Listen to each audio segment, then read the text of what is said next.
क्या हाल चाल है बाबू लोग? मस्त है। क्या पढ़ रहे थे हम लोग? रासायनिक अभिक्रिया की, केमिस्ट्री में रासायनिक अभिक्रिया की विशेषताएं। अभी सिर्फ 2 ही क्लास चले हैं केमिस्ट्री में। आज हम लोगों का लेक्चर कौन सा होगा?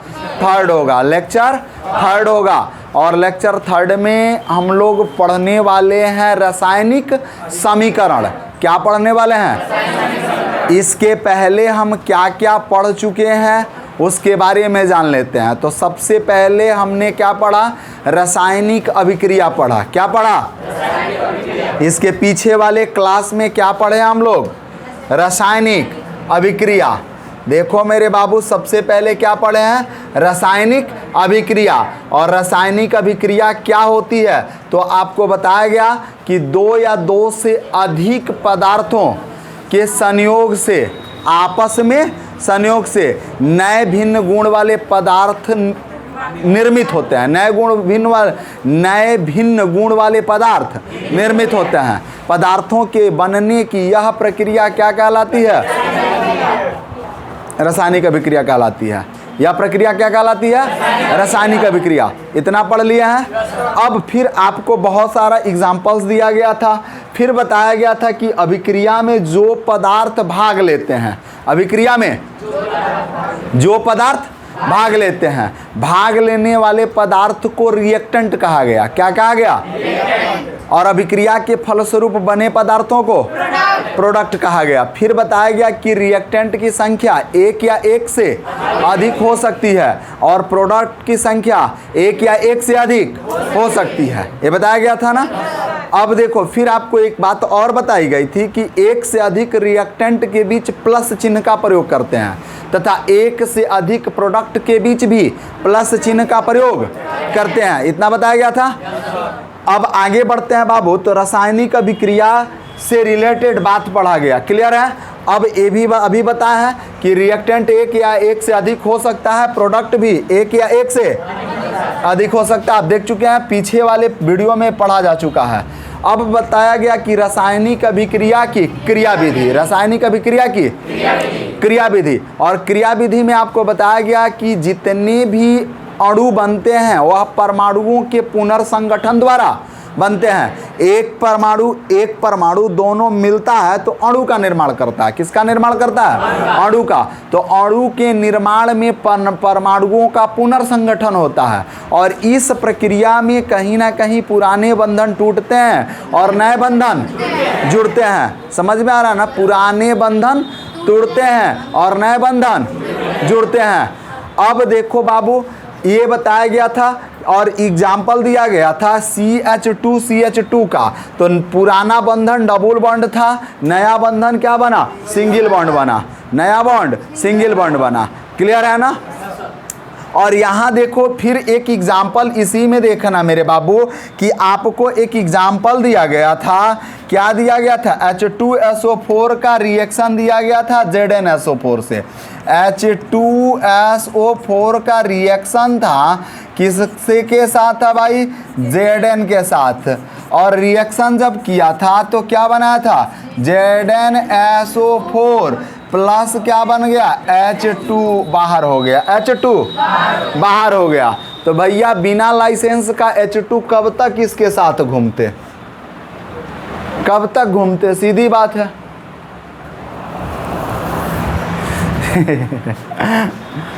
चलो, तो अब कब तक घूमते? H2SO4। अब देखो, कहने का अर्थ है कि H2 के साथ SO4 की गहरी दोस्ती चल रही थी, लेकिन इस दोस्ती पे किसी की नज़र पड़ गई। Zn की नज़र पड़ गई। और Zn की इस कदर नज़र पड़ी, जैसे पुराना पिक्चर आप देखे होंगे कि उसमें एक एक्टर होता है और एक एक्ट्रेस होती है, दोनों के बीच रिश्ता नाता जुड़ा रहता है। वो चुप चुप के मिलने जाता है सब, लेकिन उस पर नज़र अब हमारे एक विलेन महोदय शक्ति कपूर की पड़ जाती है। और शक्ति कपूर क्या करते हैं? एक्ट्रेस को उठा ले जाते हैं। समझ में आ रहा है ना? तो अब इसी तरह से यह SO4 पे नज़र किसकी पड़ गई? Zn की। और Zn अपना विलेन है शक्ति कपूर के तरह। और एक आ गया एक्ट्रेस वे को उठा ले गया। अब ये बेचारा जैसे उठाए तो अब ई संयोग भी कर लिए, आपस में संयोग कर लिए और क्या बना लिए, ZnSO4 बना लिया, प्लस ई बेचारा एक्टर महोदय बाहर हो गया, जिंदगी से बाहर हो गया, अब पागलों की भांति घूम रहा है। समझ में आ रहा है ना? तो इस तरह से पुराने बंधन टूटते हैं और नए बंधन जुड़ते हैं। क्लियर? ये बातें भी आपको बताई गई थी। आगे बढ़ते हैं मेरे बाबू। तो फिर पढ़े थे रासायनिक अभिक्रिया की विशेषताएं। रासायनिक अभिक्रिया की characteristics of chemical reaction, characteristics of chemical, बहुत सारी विशेषताएं पढ़े थे। पहला क्या था भाई, अवस्था में परिवर्तन था, यानी अवस्थाएं क्या क्या है, ठोस हो सकता है, द्रव हो सकता है और गैस हो सकता है, यही ना उसके पोजीशन हो सकते हैं।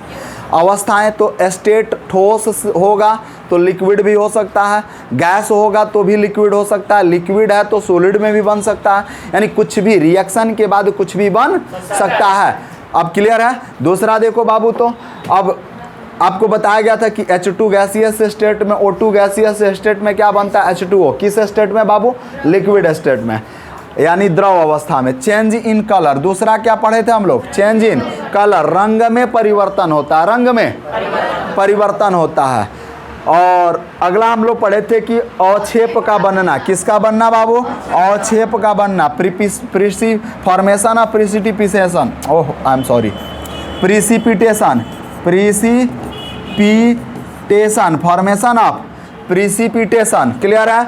और फिर अगला पढ़े थे evolution of gas, evolution of gas, gas की उत्पत्ति। इवोल्यूशन का मतलब गैस की उत्पत्ति। अभी आपने देखा कि ZnSO4 रिएक्शन किया, यहाँ ZnSO4 रिएक्शन किया तो यह क्या निकला है भाई, H2 गैस निकला है, H2 गैस निकल गया। क्लियर है ना?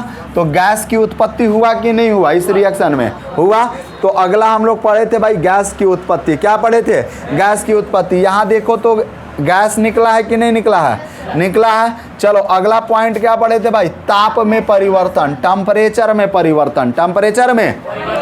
और फिर हमने बताया था कि कली चूना को जब जल के साथ मिश्रित किया जाता है तो यह बुझा हुआ चूना बन जाता है, और बुझे हुए चूने को जल के साथ मिलाकर घरों की पुताई करने के लिए पेंट बनाया जाता है, और यह पेंट वायुमंडल में उपस्थित कार्बन डाइऑक्साइड से अभिक्रिया करके संगमरमर जैसा चमक दे देता है, संगमरमर जैसा चमक दे देता है। इसलिए लिखा गया कि CaOH द होल ट्वाइस, बुझा हुआ चूने का उपयोग घरों की रंगाई, पुताई या पुचाड़ा करने में किया जाता है, क्योंकि यह वायुमंडल में उपस्थित CO2 से अभिक्रिया करके संगमरमर जैसा चमक देता है।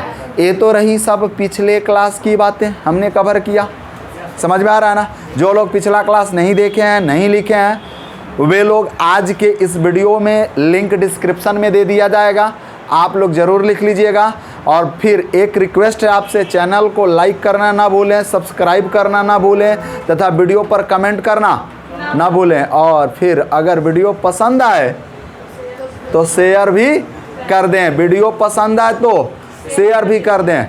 अभी देखिए, अभी क्लास शुरू हुआ तो थोड़ी गर्मी थी, लाइट का अभाव था, थोड़ी गर्मी थी। एक लड़का लड़कियों की तरह भाव मार के कह रहा, ओह माय गॉड बड़ी गर्मी लग रही है। ऐसे मतलब ऐसे ऐसे भी ड्रामे होते हैं, मतलब लड़के कर रहे हैं ऐसे ड्रामे। क्या बात है यार, कहाँ जाओगे भाई, कहाँ जाओगे? Oh my God. अब आगे बढ़ते हैं भाई, छोड़ो ऐसे बच्चों की बातें छोड़ो यार। चलो इधर देखो, इधर देखो, पीछे वाले लोग। अभी जैसे क्लास स्टार्ट हुआ तो कह रहा कॉमेडियन बन के। चलो आगे बढ़े हम लोग। तो अब सुनो, आज हम लोगों का टूडेज गोल, चलोगे मेरे बाबू? टूडेज गोल क्या पढ़ना है? रासायनिक समीकरण। क्या पढ़ना है? रासायनिक समीकरण। हेडिंग डालेंगे हम लोग रासायनिक समीकरण, रासायनिक समीकरण। मान जाओ मेरे बाबू, केमिकल इक्वेशन, केमिकल इक्वेशन बहुत प्यारा सा टॉपिक है, दिख रहा है ना मेरे बाबू? चलो केमिकल इक्वेशन, केमिकल इक्वेशन।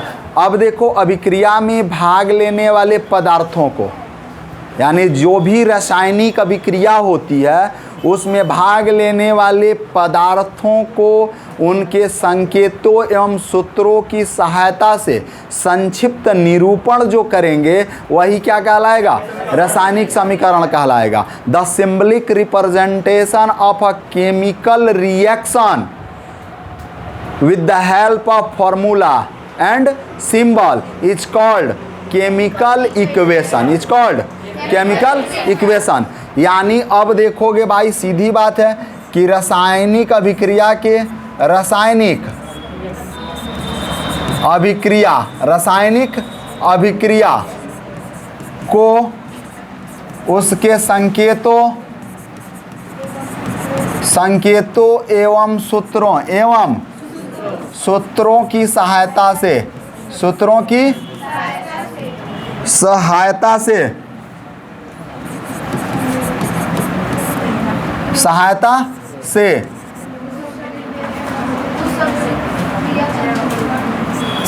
से उस अभिक्रिया का निरूपण, उस अभिक्रिया का संक्षिप्त निरूपण लिखेंगे बाबू। अभिक्रिया का संक्षिप्त निरूपण रासायनिक समीकरण कहलाता है। निरूपण क्या कहलाता है बाबू मेरे, रासायनिक समीकरण कहलाता है।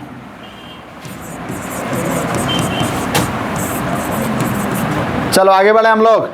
यानी कहने का अर्थ है कि रासायनिक अभिक्रिया को उसके संकेतों एवं सूत्रों की सहायता से शॉर्ट रूप में बड़ा सा इक्वेशन है उसको क्या करना है, छोटा छोटा सिंबल देना है, छोटा छोटा सिंबल देना है। हाइड्रोजन का सिंबल H2 होता है, ऑक्सीजन का सिंबल O2 होता है, क्लियर है ना।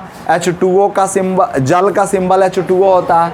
तो ये सूत्र हो गया, जल का सूत्र हो गया, लेकिन सिंबल क्या है, तो किसी एलिमेंट का सिंबल बनेगा, यौगिक का सूत्र बनेगा। अब तो समझ में आ रहा ना, कंपाउंड का फॉर्मूला बनेगा। तो उसकी सहायता से अभिक्रिया का संक्षिप्त निरूपण क्या कहलाएगा, रासायनिक समीकरण कहलाएगा। यानी केमिकल इक्वेशन क्या है, तो सीधा सीधी लिखोगे बाबू मेरे कि chemical equation is the symbolic representation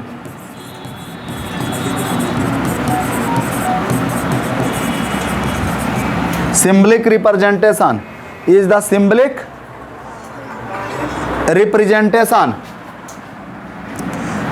representation क्या लिखेंगे भाई, symbolic representation of a chemical reaction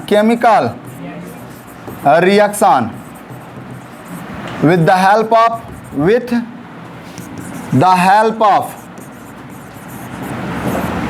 symbols and formula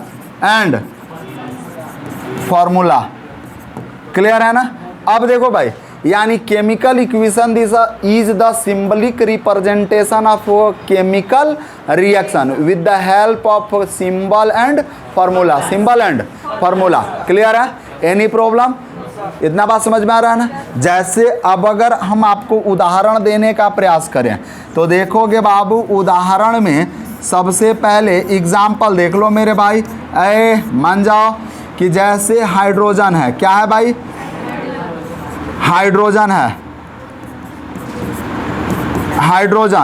और हाइड्रोजन गैस अभिक्रिया करता है किससे बाबू, ऑक्सीजन गैस से। किससे अभिक्रिया करता है, ऑक्सीजन गैस से। ऑक्सीजन तो क्या बनाता है बाबू, पानी बनाता है। क्या बनाता है, पानी।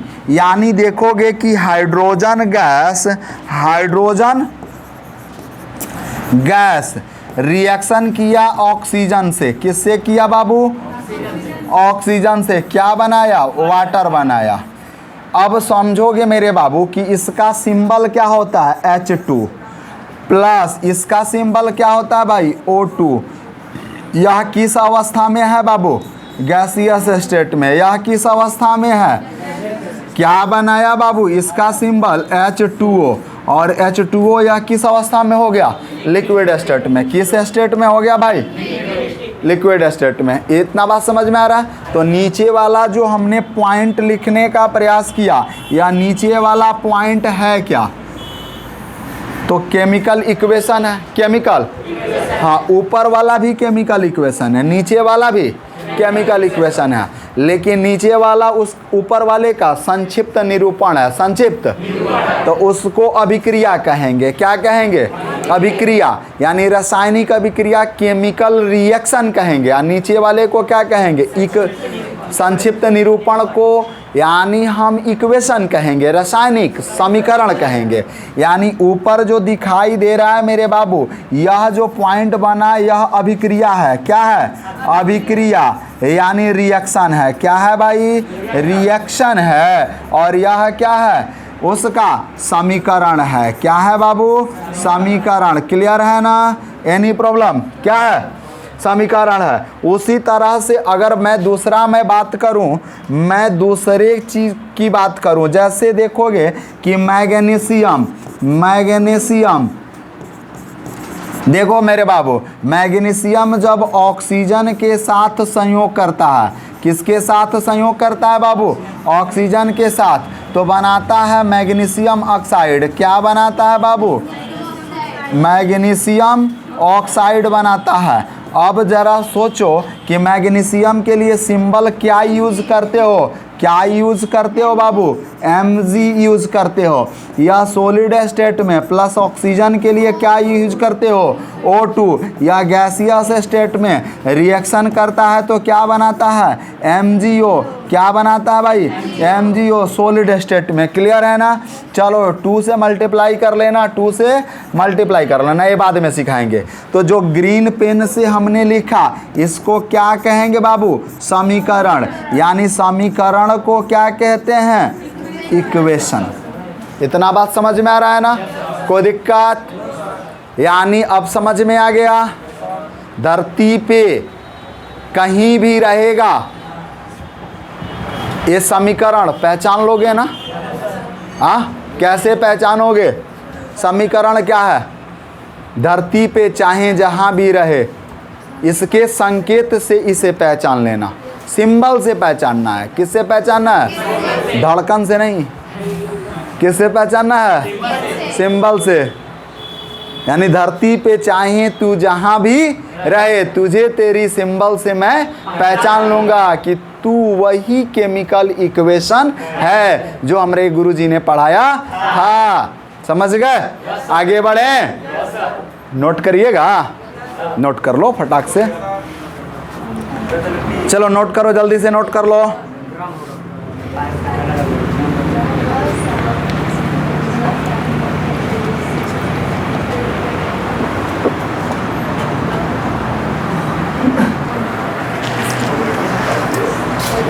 चलो बाबा, हो गया। देखिए पीछे से कुछ बच्चों ने कमेंट किया कि इसको रासायनिक बना लीजिए सर जी, तो हमने बना लिया। क्या बनाना है हमको? रासायनिक। सब जगह बनाओ। हाँ, सब जगह कर लेना, जो एरर है ना वो सुधार लेना, ठीक है? कोई दिक्कत? ओ माय गॉड वाला हाल मत करो।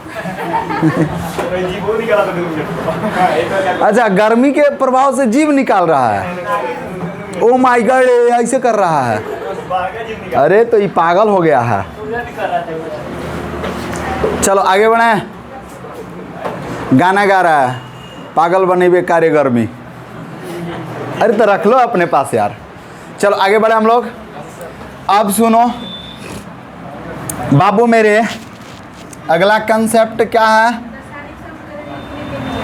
तो पहले सुनो, पहले तो करते हैं ना कि रासायनिक समीकरण 2 प्रकार के होते हैं। तिरका चिन्ह दे के लिखेंगे कि there are 2 types of chemical equation. There are 2 types of chemical equation. देखो मेरे बाबू, देयर आर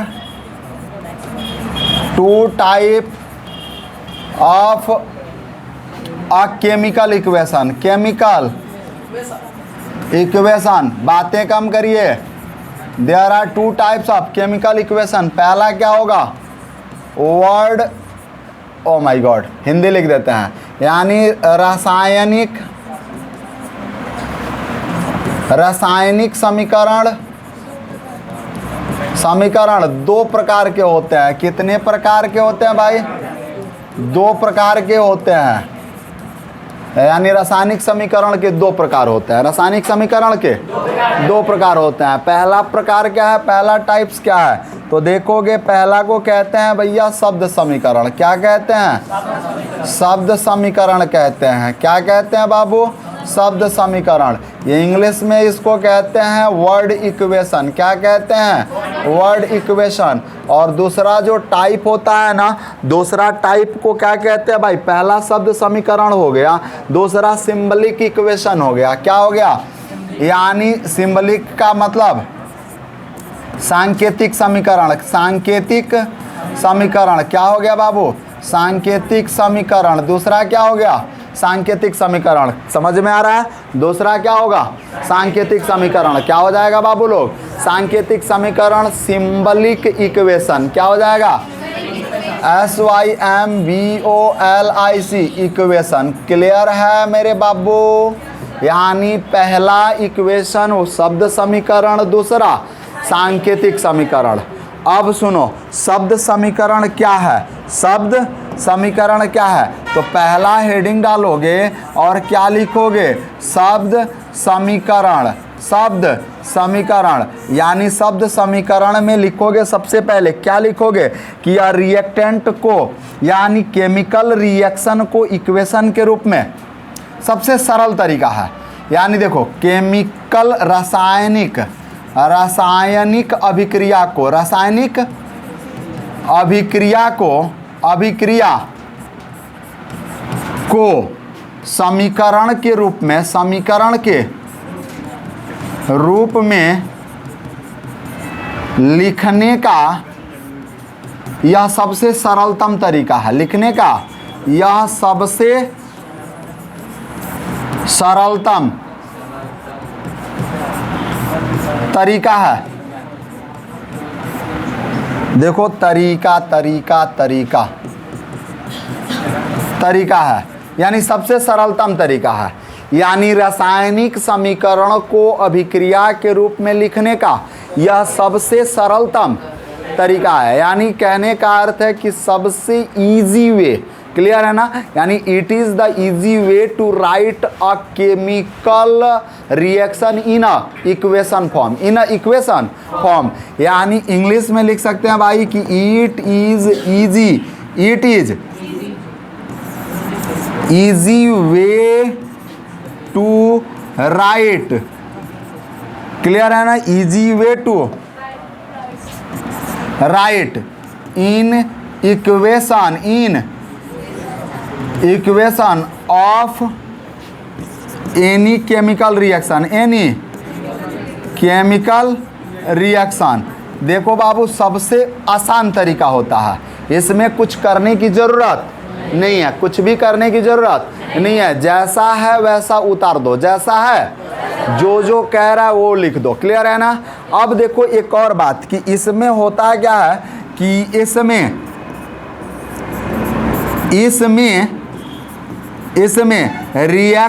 रिएक्टेंट माने जो पदार्थ भाग लेता है, जो पदार्थ, उसको क्या कहोगे?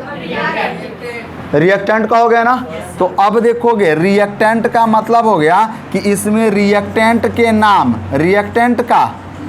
नाम सीधे प्रोडक्ट के नाम से जुड़ते हैं। सीधे प्रोडक्ट के नाम, प्रोडक्ट को हिंदी में क्या कहेंगे? उत्पाद के नाम से जुड़ते हैं, के नाम से जुड़ते हैं। चलोगे बाबू, प्रोडक्ट के नाम से जुड़ते हैं। रिएक्टेंट का नाम सीधे किसके नाम के साथ जुड़ जाएगा? प्रोडक्ट के नाम के साथ जुड़ जाएगा। किसके नाम के साथ जुड़ जाएगा?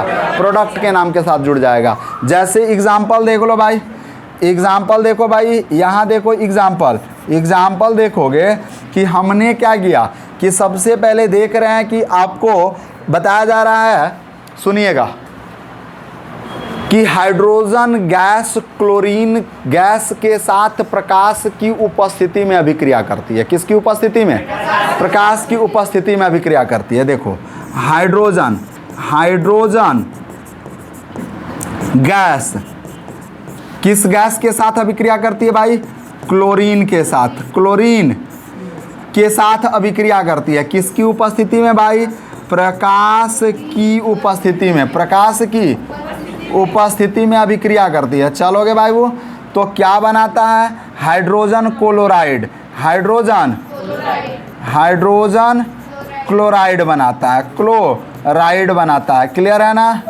चलोगे, क्या बनाता है? हाइड्रोजन क्लोराइड बनाता है। क्या बनाता है? हाइड्रोजन क्लोराइड बनाता है। यानी आपने देखा कि जैसे हमने बोला वैसे ही इसको क्या कर दिया, लिख दिया। यानी हमने क्या लिखा कि हाइड्रोजन, देख मेरे बाबुआ, हाइड्रोजन रिएक्शन करता है किसके साथ बाबू? क्लोरीन के साथ। किसके साथ रिएक्शन करता है? क्लोरीन के साथ। किसकी उपस्थिति में? At the presence of light. क्या हो बाबू? लाइट। कौन सा लाइट होना चाहिए? तो सनलाइट होना चाहिए। और जब यह अभिक्रिया करता है तो क्या बनाता है? हाइड्रोजन क्लोराइड बनाता है। क्या बनाता है बाबू? हाइड्रोजन क्लोराइड बनाता है। क्या बनाता है? हाइड्रोजन क्लोराइड बनाता है। क्या बनाता है बाबू? हाइड्रोजन क्लोराइड बनाता है। इतना बात समझ में आ रहा है कि नहीं आ रहा है? आ रहा है? हाइड्रोजन क्लोराइड यानी जैसे था वैसे हमने हूबहू लिख दिया। जैसे था वैसे हमने लिख दिया। कुछ भी चेंजिंग किया नहीं किया, कुछ भी चेंजिंग नहीं किया। इतना बात समझ में आ रहा है ना? अब देखोगे बाबू, अब नोट कहता है, देखो सबसे पहले नोट देख लो। नोट देखना कि यह तरीका रिएक्टेंट से प्रोडक्ट में सिर्फ परिवर्तन बता रहा है। रिएक्टेंट से प्रोडक्ट क्या बन रहा है, सिर्फ यही बता रहा है। यह अभिक्रिया का वास्तविक रूप प्रदर्शित नहीं करता है। तो आप लिख सकते हो कि वर्ड इक्वेशन, नोट में लिखोगे। क्या लिखोगे भाई? नोट में वर्ड इक्वेशन देखोगे मेरे बाबू। वर्ड इक्वेशन केवल करता क्या है? रिएक्टेंट से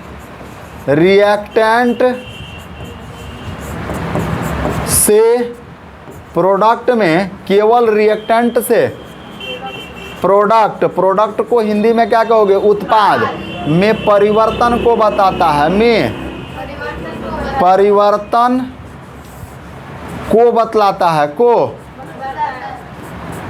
बतलाता है। यह अभिक्रिया के वास्तविक रूप को प्रदर्शित नहीं करता है। यह अभिक्रिया के वास्तविक रूप को, कौन से रूप को बाबू? वास्तविक रूप को प्रदर्शित नहीं करता है। रूप को प्रदर्शित नहीं करता है। प्रदर्शित नहीं करता है। यानी कहने का अर्थ है कि word equation only show the, word equation only show the, word equation only show the, क्या बाबू क्या शो करता है? तो रिएक्टेंट से प्रोडक्ट का चेंज बताता है। Only show the changing in reactant to product, changing into reactant to product. Clear है ना? तो अब देखोगे भाई, इंग्लिश में लिख दोगे वर्ड इक्वेशन ओनली शो। देखो बाबू, ओनली क्या होता है? शो करता है। क्या शो करता है? तो changing into reactant. Clear है ना? To product. क्लियर है ना? बट इट कैन नॉट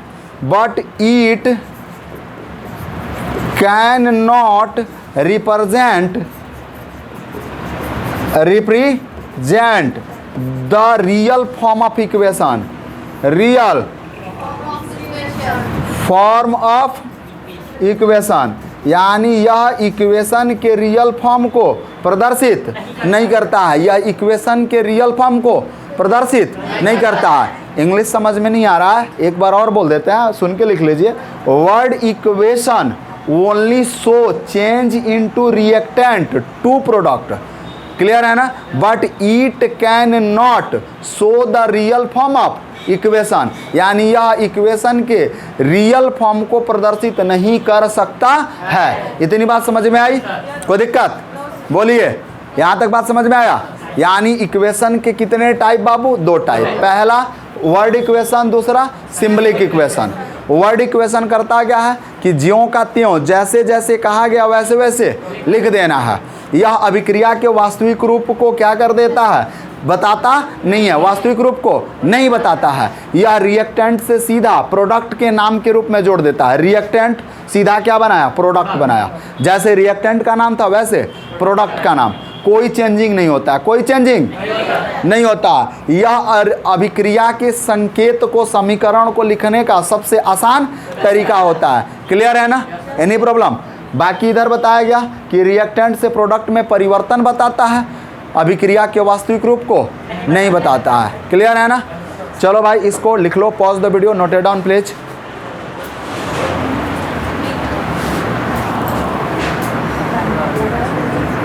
हो गया? आगे बढ़े?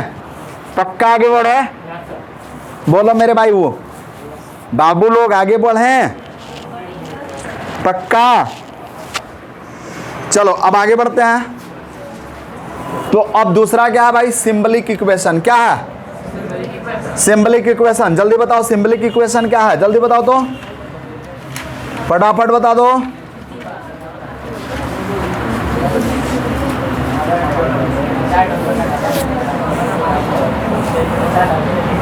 चलो सिंबलिक इक्वेशन हेडिंग डालो तो। सिंबलिक इक्वेशन यानी सांकेतिक समीकरण। दूसरा क्या होगा बाबू? सांकेतिक समीकरण। इसको क्या कहेंगे हम लोग? Symbolic equation.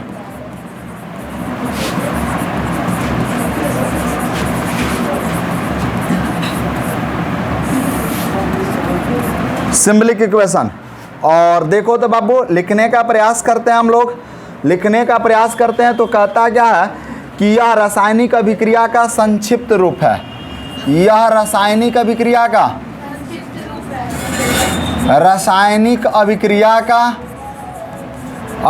का संक्षिप्त रूप है। यह रासायनिक अभिक्रिया का संक्षिप्त रूप है जिसमें किसी रासायनिक अभिक्रिया को उसके संकेतों एवं सूत्रों की सहायता से समीकरण के रूप में निरूपित किया जाता है। जिसमें करते क्या है बाबू? संक्षिप्त रूप है जिसमें किसी रासायनिक अभिक्रिया को, रासायनिक अभिक्रिया को उसके संकेतों की सहायता से समीकरण के रूप में निरूपित किया जाता है, के रूप में निरूपित किया जाता है।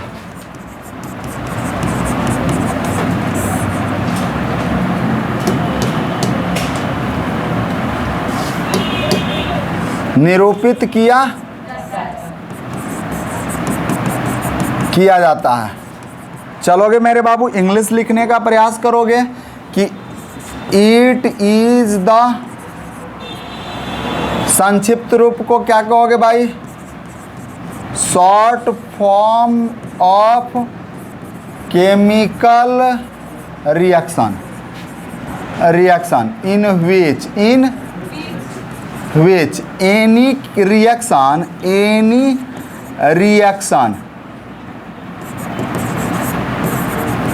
can be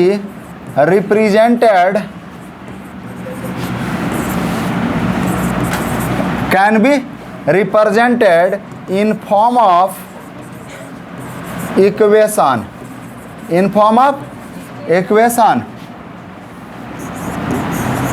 with the help of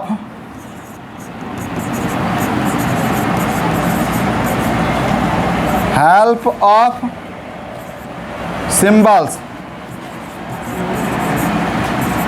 with the help of symbols. यानी कहने का earth it is the short form of chemical reaction in which any chemical reaction can be represented in form of equation with the help of symbols. किसका symbol होगा? तो जो substance participate करेगा, जो substance participate करेंगे उनके symbol होंगे, उनके। इतना बात समझ में आ रहा है? पक्का? आ जाओ भाई एग्जाम्पल देख लो फटाफट, एग्जाम्पल देख लो मेरे बाबू। एग्जाम्पल देखो, सबसे पहले कि आपसे बोला गया कि देखो मेरे भाई जिंक सॉलिड स्टेट में था, रिएक्शन किया सल्फ्यूरिक एसिड से। किससे किया बाबू? सल्फ्यूरिक एसिड से। यह AQ के रूप में था, क्या बनाया? जिंक सल्फेट बनाया। मेरे बाबू बातें कम करिए, जिंक सल्फेट बनाया प्लस क्या बातें कर रही है रे? ये जहाँ दू गो झोटलावा पार्टी जुट जाए ना, का मजाल की मतलब ये शांत रह सके। ये जो झोटलावा होती है सब ना 2 सेकंड में रिश्ता बना लेती है, समझ में आ रहा है? 2 सेकंड में। मैगी जितना देर में नहीं बनता उससे पहले इन लोगों का रिश्ता बनता है। तो देखो zinc sulphate, zinc sulphate plus क्या निकलता है भाई? हाइड्रोजन गैस निकलता है। क्या निकलता है? हाइड्रोजन गैस निकलता है, हाइड्रोजन गैस निकलता है। अब जरा सोचो कि भाई हमने क्या बताया कि इसमें संकेत सूत्रों की सहायता से, संकेतों की सहायता से समीकरण के रूप में लिखना है। तो जिंक का संकेत क्या होता है भाई? Zn होता है। जिंक का संकेत Zn होता है और Zn को सॉलिड स्टेट में लिखना सल्फ्यूरिक एसिड लिखना, सल्फ्यूरिक एसिड लिखना। तो इसका संकेत H2SO4 होगा। और जब यह अभिक्रिया करेगा मेरे बाबू, तो अब जरा सोचो कि जिंक सल्फेट बनाएगा, ZnSO4 बनाएगा, आप प्लस H2 गैस बाहर निकल जाएगा, H2 गैस। तो यह ऊपर वाला जो बात तुम लिखे हो मेरे बाबू, ये ऊपर वाला क्या है? वर्ड इक्वेशन है। ऊपर वाला क्या है? वर्ड इक्वेशन है। और नीचे वाला क्या है? Symbolic equation. तो ये हो गया बबुआ वर्ड इक्वेशन। क्या हो गया? Word equation. क्लियर है ना? और नीचे वाला क्या हो गया? Symbolic equation. कौन सा इक्वेशन है बाबू? इतना बात समझ में आ रहा है? तो ये क्या हो गया? सिंबलिक इक्वेशन हो गया। इतना बात समझ में आया? चलो उसी तरह से अदर एग्जाम्पल देने का प्रयास करोगे तो सिंबलिक इक्वेशन का और भी बहुत सारा एग्जाम्पल, जैसे H2 गैसियस स्टेट में O2 गैसियस स्टेट में रिएक्शन करेगा, H2O बनाएगा लिक्विड स्टेट में। समझ में आ रहा है ना? उसी तरह से कार्बन सॉलिड स्टेट में होगा, O2 की उपस्थिति में इसको क्या करेंगे? बर्न करेंगे। बर्न करेंगे तो यह बनाएगा CO2, लेकिन यहाँ 2 कंडीशन होगा। CO2 बनाएगा कब? जब ऑक्सीजन की अधिक मात्रा होगी, अधिकतम मात्रा होगी, अधिकतम मात्रा होगी, अधिकतम। समझ में आ रहा है ना? Maximum amount of oxygen present होना चाहिए। कब? जब कार्बन यानी कोक को जला रहे हो, कोक को जला रहे हो। कोक माने कोयला, कोक माने कोयला। जब कोयला को जला रहे होते हैं तो उस स्थिति में ऑक्सीजन की अगर मात्रा बहुत ज़्यादा है, एक्सेस अमाउंट ऑफ ऑक्सीजन है, तो क्या बनेगा? कार्बन डाइऑक्साइड गैस बनेगा। क्या बनेगा बाबू मेरे? कार्बन डाइऑक्साइड गैस बनेगा, ऑक्साइड गैस बनेगा। लेकिन अगर कार्बन की मात्रा कम है, यानी limited amount of oxygen present है, limited amount of oxygen present है, यानी देखो भाई कोक, यानी कोक को क्या किया? जलाने का प्रयास किया। किसकी उपस्थिति में? O2 की उपस्थिति में। और यहाँ लिमिटेड अमाउंट है। क्या है बाबू? लिमिटेड अमाउंट है। और ऊपर इधर क्या था, एक्सेस अमाउंट था। कौन सा अमाउंट था, एक्सेस अमाउंट था, एक्सेस अमाउंट था, यानी एक्सेस अमाउंट, एक्सेस।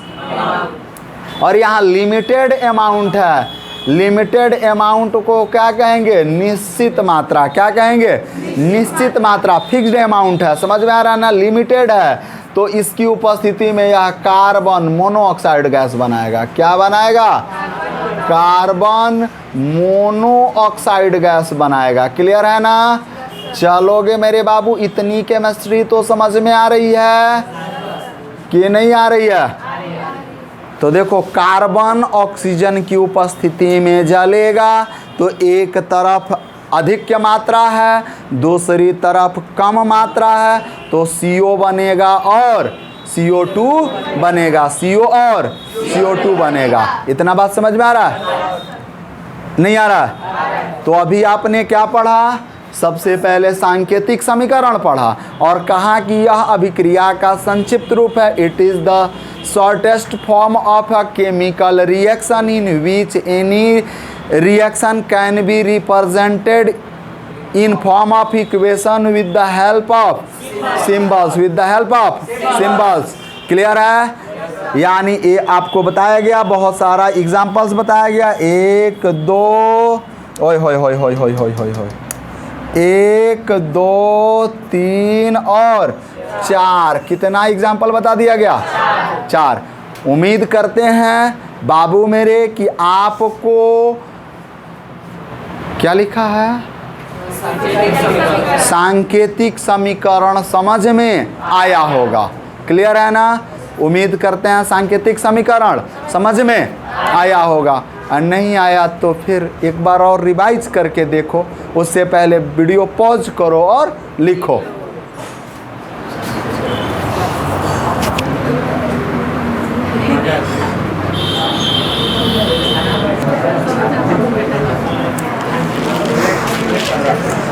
बाबू लोग, हो गया, आगे बढ़े हम लोग, पक्का। तो अगला हम लोगों का टॉपिक क्या आता है, रासायनिक समीकरण को लिखने के नियम। चलिए हेडिंग डाल लीजिए, रासायनिक समीकरण को लिखने के नियम। बातें कम करिए। रासायनिक समीकरण को लिखने के नियम। How to write the chemical equation, chemical equation को कैसे लिखेंगे। तो देखो मेरे बाबू, सबसे पहले समझो समझो समझो, how to write any chemical equation, यानी किसी भी केमिकल इक्वेशन को कैसे लिखेंगे। देखो भाई, केमिकल इक्वेशन को लिखने का तरीका क्या है, समझो। सबसे पहले कहता है केमिकल इक्वेशन को कि रिएक्टेंट को लेफ्ट साइड में लिखो। किस साइड में, लेफ्ट साइड में। प्रोडक्ट को किधर रखो, राइट साइड में। रिएक्टेंट को लेफ्ट साइड में, प्रोडक्ट को राइट साइड में। क्लियर है। रिएक्टेंट से प्रोडक्ट को अलग करने के लिए बीच में एरो चिन्ह का प्रयोग करो, तीर के चिन्ह का प्रयोग करते हैं। दूसरा हो गया। तीसरा कहता है कि एक से अधिक रिएक्टेंट एवं प्रोडक्ट के बीच प्लस चिन्ह का प्रयोग किया जाता है। क्लियर है। पहला देख लो पॉइंट, फिर सुनो। रिएक्टेंट यानी प्रतिफल या प्रतिकारक या अभिकारक। प्रतिकारक या अभिकारक को बाएं भाग में, किधर, बाएं भाग में, इधर बायां भाग होगा ना। क्लियर है ना। और दूसरा क्या होगा भाई, उत्पाद को दाहिने भाग में, प्रोडक्ट को दाहिने भाग में, राइट साइड में रखना है। प्रोडक्ट को कहाँ रखना है, राइट साइड में। अब देखो रिएक्टेंट को प्रोडक्ट से अलग करने के लिए एरो साइन का प्रयोग करना है। किस साइन का प्रयोग करना है? एरो साइन का। यानी सीधा आप लिखोगे कि use the arrow sign to separate the reactant and product. यानी रिएक्टेंट से प्रोडक्ट को अलग करने के लिए तीर चिन्ह का प्रयोग करना है। फिर एक से अधिक रिएक्टेंट और प्रोडक्ट के बीच प्लस साइन का प्रयोग करेंगे। Use the plus sign between more than one reactant और प्रोडक्ट। यानी एक से अधिक प्रोडक्ट के बीच और रिएक्टेंट के बीच प्लस साइन का प्रयोग करोगे।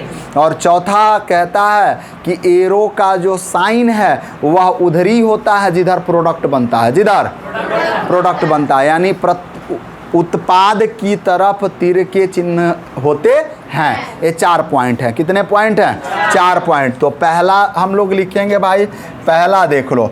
सबसे पहले रिएक्शन में भाग लेने वाले पदार्थों को देखोगे बाबू। रिएक्शन में ध्यान से देखोगे, रिएक्शन में भाग लेने वाले पदार्थों को, भाग लेने वाले पदार्थों इन पदार्थों को क्या कहते हैं भाई?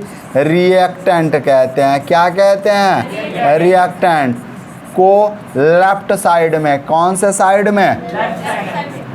लेफ्ट साइड यानी बाएं तरफ। क्या लिखेंगे बाबू? बाईं तरफ।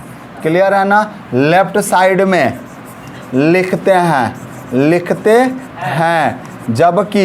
जबकि प्रोडक्ट को, प्रोडक्ट PRODUCT उड़ू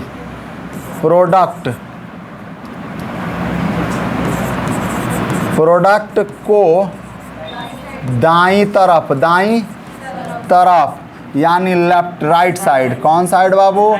राइट साइड में रखते हैं, लिखते हैं। ठीक है भाई, लिखते हैं, राइट साइड में लिखते हैं। क्लियर है ना? यानी रिएक्टेंट को कब लिखेंगे बाबू? लेफ्ट साइड में। आप प्रोडक्ट को कहाँ लिखेंगे?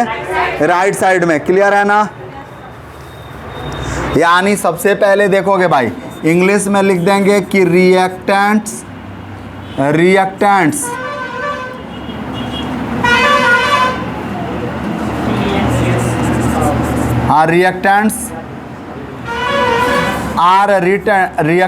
आर रिटर्न का स्पेलिंग बताइए। WRI, oh my God, WRITTEN, written on left side. कौन साइड बाबू? Left side.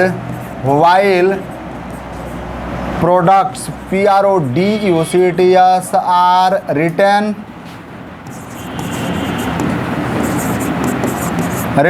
Right side.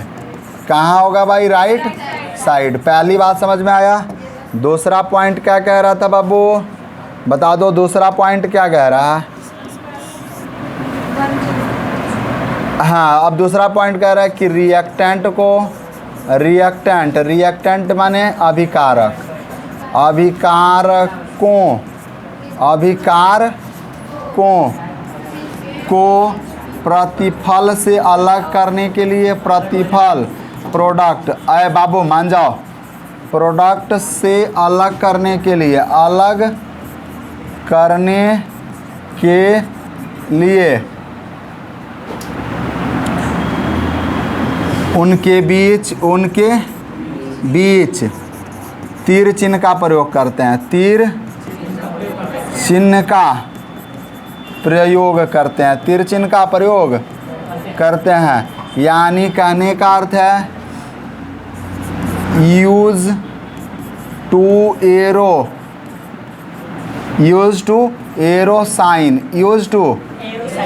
Sign. Clear है ना? एरो साइन, यूज टू नहीं भैया, use arrow sign.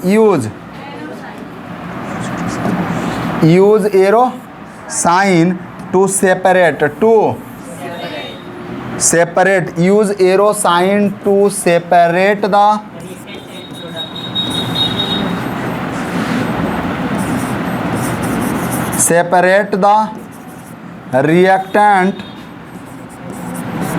reactant to product, reactant to product, यानी arrow चिन्ह का प्रयोग कब करेंगे? रिएक्टेंट से प्रोडक्ट को अलग करने के लिए, सेपरेट करने के लिए करेंगे। तीसरा पॉइंट क्या कह रहा है भाई? एक से अधिक अभिकारकों एवं उत्पादों के बीच धन चिन्ह का प्रयोग करते हैं। धन चिन्ह यानी पॉजिटिव साइन का प्रयोग करते हैं, प्रयोग करते हैं, यानी यूज पॉजिटिव साइन, क्लियर है ना? Sign between more than one reactant और प्रोडक्ट,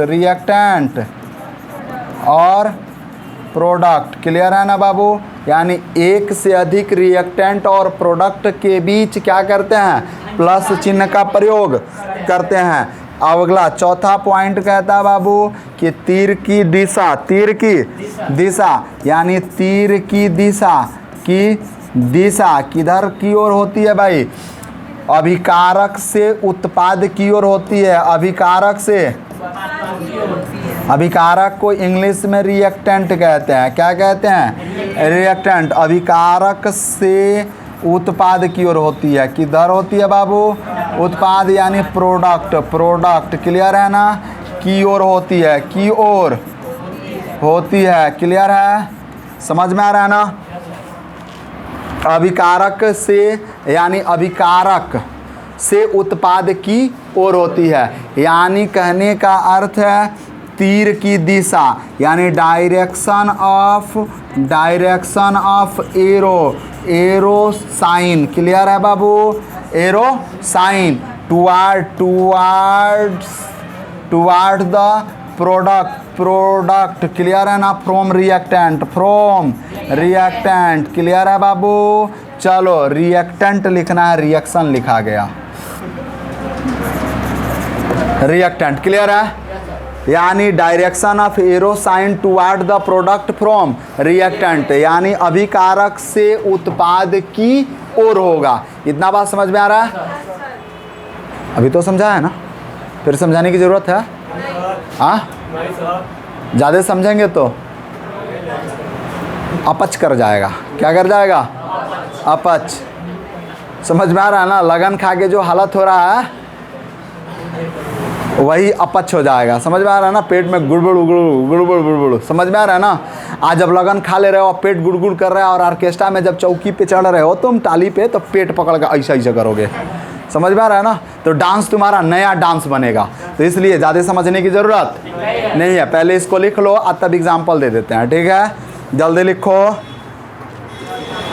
लिखो। हो गया? आगे बढ़ें? तो चलो मेरे बाबू आगे बढ़ते हैं। आगे इसका एग्जाम्पल देखो भाई। एग्जाम्पल फटाफट, एग्जाम्पल क्या देखना है? एग्जाम्पल सबसे पहले रिएक्टेंट, जितना भी रिएक्टेंट होगा CaCO3 plus HCl plus HCl, अब बीच में क्या देना है? एरो का मार्क। क्या बनाएगा? CaCl2, फिर क्या बनाएगा? CO2 प्लस क्या बनाएगा? H2O। चलो भाई देखो तो एक कैल्शियम कार्बोनेट, ये दोनों क्या है बाबू? रिएक्टेंट है। क्या है? रिएक्टेंट है, क्लियर है ना? यानी अभिकारक। क्या है? अभिकारक। और ये तीनों क्या है बाबू मेरे? प्रोडक्ट है। क्या है? प्रोडक्ट है। तीनों प्रोडक्ट है यानी उत्पाद है, उत्पाद। अब देखो बीच में किस चिन्ह का प्रयोग किया? एरो, यानी रिएक्टेंट से प्रोडक्ट को अलग करने के लिए किस चिन्ह का प्रयोग किया? एरो चिन्ह का प्रयोग किया। किस चिन्ह का प्रयोग किया? एरो चिन्ह का। एक से अधिक रिएक्टेंट और प्रोडक्ट के बीच किस चिन्ह का प्रयोग किया? प्लस चिन्ह का प्रयोग किया। किस चिन्ह का प्रयोग किया? प्लस चिन्ह का। इतना बात समझ में आ रहा है ना? चलो अब नाम क्या है बाबू मेरे, नाम जानकर इसका नाम अभी ना जानो, थोड़ी देर बाद जान लेना, कोई दिक्कत? लिख दें क्या? नहीं। चलो अभी देखो बाबू मेरे, दूसरा एग्जाम्पल देखना भैया। दूसरा, पहला एग्जाम्पल हो गया, दूसरा एग्जाम्पल देखना। Fe सॉलिड स्टेट में प्लस H2O से रिएक्शन करेगा। किससे करेगा? H2O से। और जब हम इसको गर्म करेंगे तो बनाएगा Fe2O3, Fe2 या Fe3O4, Fe3O4 बनाएगा। क्या निकल जाएगा बाबू? H2 गैस निकल H2 गैस निकल जाएगा। यानी लोहा को गर्म पानी में गर्म पानी में क्या किया? रिएक्शन कराया, तो क्या बन गया? Fe3O4, Fe3O4। क्लियर है ना? इसी को कहते हैं बाबू फेरिक ऑक्साइड, फेरिक ऑक्साइड। अब देखो, या आयरन ऑफ ऑक्साइड कहते हैं। अब तीसरा एग्जाम्पल देखो, ये दोनों क्या है? रिएक्टेंट है। क्या है बाबू? रिएक्टेंट है। यानी और ये क्या है बाबू? प्रोडक्ट है। क्या है? प्रोडक्ट है। क्लियर? तीसरा एग्जाम्पल देखो मेरे बाबू कि Zn, हाँ भाई, Zn प्लस H2SO4, ये तो बहुत बार पढ़ लिया हम लोग। तो ZnSO4 प्लस H2 गैस निकल जाएगा। चलोगे बाबू, ये दोनों क्या है? रिएक्टेंट है, ये दोनों प्रोडक्ट है। तीसरा, चौथा देख लो बाबू, चौथा एग्जाम्पल बताओ फटाक से, जल्दी बताओ, बताओ बोलो। हाँ, CaCO3 को सॉलिड स्टेट में गर्म कर दो, तोड़ दो, तो CaO प्लस CO2 बना लेता है, CaO प्लस CO2 बना लेता है। क्लियर है ना? इतना बात समझ में आ रहा है कि नहीं आ रहा है? आ रहा है। चलो अब देखोगे, एल्युमिनियम को सॉलिड स्टेट में ऑक्सीजन की उपस्थिति में गर्म करोगे तो बनाएगा Al2O3, Al2O3। अब देख रहे हो बब्बुआ, एल्युमिनियम ऑक्सीजन Al2O3, 2 से गुणा कर लो। रिएक्शन बैलेंस करना अभी सिखाया जा रहा है, रिएक्शन बैलेंस करना अभी सिखाया जा रहा है। बस अगला टॉपिक क्या है? रासायनिक समीकरणों को संतुलित करना, रासायनिक समीकरणों को संतुलित करना। अगला टॉपिक क्या है? रासायनिक समीकरणों को संतुलित करना। क्लियर है ना? Any problem? इतना बात समझ में आया? यानी सबसे पहले एक से अधिक अभिकारक के बीच किस साइन का प्रयोग किए? प्लस चिन्ह का। एक से अधिक अभिकारक के बीच किस चिन्ह का प्रयोग किए? प्लस चिन्ह का। उसके बाद एरो मार्क किधर है? जिधर अभिक्रिया संपन्न हो रही है, जिधर अभिक्रिया संपन्न हो रही है उधर तीर का चिन्ह है, उधर तीर का चिन्ह है। तीर के चिन्ह के बाद वाले को क्या कहेंगे? प्रोडक्ट। तीर के चिन्ह के बाद वाले को क्या कहेंगे? इतनी बात समझ में आ रही है बाबू? कोई दिक्कत? Any problem? कोई दिक्कत? चलो इसको लिख लो भाई, फटाक से लिख लो।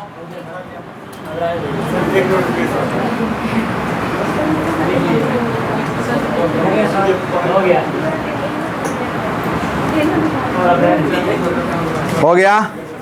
चलो आगे बढ़ते हैं बाबू। हाँ, समय का थोड़ा अभाव है। हाँ चलो ठीक है। अगला टॉपिक क्या है मेरे बाबू हम लोगों का? रासायनिक समीकरणों को संतुलित करना।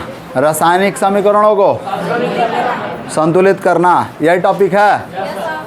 पीछे देख लो, बता दो क्या टॉपिक है भाई। हाँ, यानी अलग अलग प्रकार के रासायनिक समीकरण, अलग अलग प्रकार के रासायनिक समीकरण। देखो तो मेरे बाबू, यहाँ इसके अलावे टाइप्स ऑफ, आगे बढ़ते हैं यार, कहाँ आ गए हम लोग। हाँ, इंडेक्स में देख लो, रासायनिक समीकरण, रासायनिक समीकरणों को लिखने का नियम, types of chemical equation, types of chemical equation. पहला क्या पढ़ना है? कंकाली समीकरण, दूसरा बैलेंस समीकरण, तीसरा अनबैलेंस समीकरण। तो अब हम लोगों का हेडिंग क्या होगा? Types of chemical equation, types of chemical equation. तो हेडिंग डाल लेंगे बाबू मेरे, क्या डालेंगे? Types of chemical equation, chemical equation. चलोगे मेरे बाबू, हेडिंग डालिए। यानी रासायनिक समीकरणों के प्रकार, क्या क्या प्रकार थे? पहला प्रकार बताओगे बाबू,